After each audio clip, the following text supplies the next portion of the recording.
Good morning, children. Today we are going to learn next subtopic of federalism. What makes India as a federal country? Okay. Before we learned what is mean by the federalism, what are the key features of that, and what are the difference between unitary and federations. Now we are going to learn what makes India as the federal country. That means what are the power sharing arrangement in our country.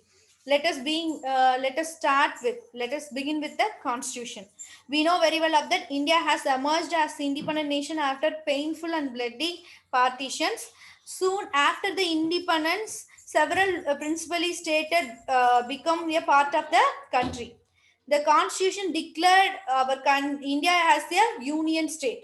They did not use the word of federations, but they followed the principle of federations. Okay, so we are called as the India as the union of states. Okay, let us go back the seven features of federalism mentioned here. What is the key features? We can see all these features apply for the provision of Indian constitution. We are followed all seven key features. The constitution originally provided for the two tier of system of our government.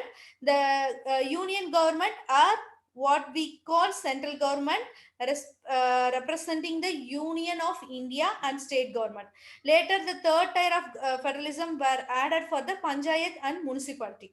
I will explain the panchayat and municipality, what are the function, what are the key features are there in this panchayat and municipality. We will see later. As in any federations, these different tiers enjoy the separate powers, and the constitution clearly provide the threefold distribution, that is union list, state list, and concurrent list.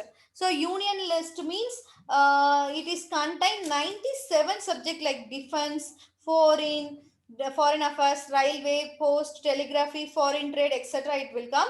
The union government alone can make the law on subject mention of the list. Okay, next list is the state list. It is include 66 subject like police, agriculture, public health, local government, etc. The state government alone can make the law on subject of mentioned what are the list. And concurrent list, it is included 47 subject like education, forest, trade, union, marriage, divorce, everything it comes under.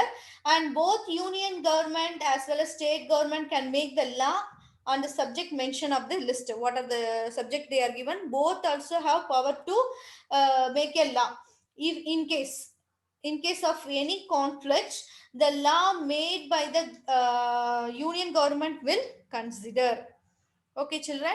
And next one is what about the subject they do not fall in any other three list are subject like computer software came up after the constitution was made. So according to our constitution, the union government has power to legislative of the residuary subject. Residuary subject means what are that for do not fall in this three list. So we noted about most federations formed the holding together do not give equal power to the constitution unit. Okay, children. And uh, and why and why has federalism succeed in India means five reason it is succeed. One is that first one is because of nature of the democratic politics of the country, and they ensure the spirit of federalism, respect of diversity, and desire living together. These are the things. Second one is there are clearly democratic power and revenue, so between different level of government. The India third one is the Supreme Court has given the power to solve the federal dispute. If you have any problem, Supreme Court has authority to resolve the problems. And they stated that revenue democratic.